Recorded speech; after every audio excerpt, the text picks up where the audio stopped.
19-cu əsr Avropa musiqi romantizminin iki aparıcı nümayəndəsi Frederic Chopin və Robert Schumann fortepiano sənətinin inkişafında xüsusi rol oynamışdılar. Hər iki bəstəkar öz fərdi üslubu, emosional dünyası və musiqi dilinin yenilikləri ilə dövrün bədii estetik düşüncəsinə təsir göstərmişdir.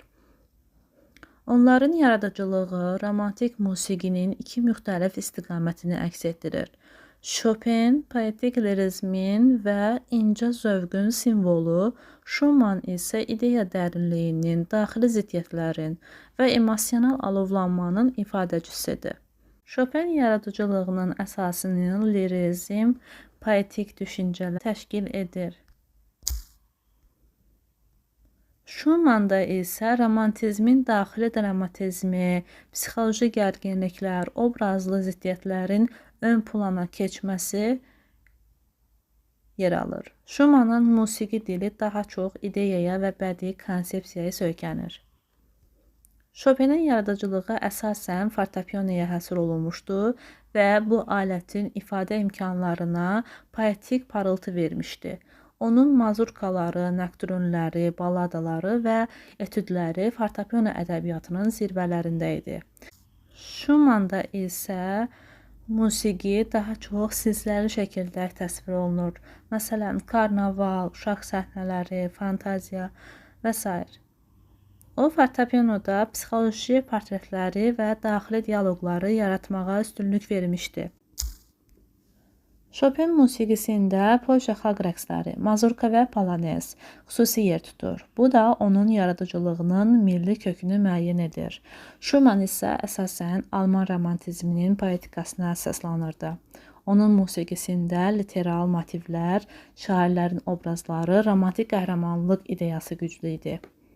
Chopin melodiyada zəriflik, xırda ornamentika, kantabili, vokal üslubu, harmoniyada isə rəng çalarlarını incə oyunlar ilə seçirdi. Schumannda isə melodik xətlərdə təlatümlük, geniş kəskinlik və fasiləsiz inkişaf, harmoniyada isə emosional gərginlik və gözlənilməz modulyasiyalar tətbiq olunurdu. Chopin obrazları əsasən lətafət, kədərli sevgi, nostalji duyğular, poetik tənhalıq kimi hissləri canlandırırdı. Schumannda isə fantastika, mübarizə, daxili ziddiyyətlər, romantik qəhrəmanlıq, bəzən də kəskin psixoloji dəyişmələr müşahidə olunur. Chopin romantik fortepiano musiqisində yeni nəfəs yaratmışdı. Rubato mədəniyyətini, texniki poetik mükəmməlliyini formalaşdırmışdı.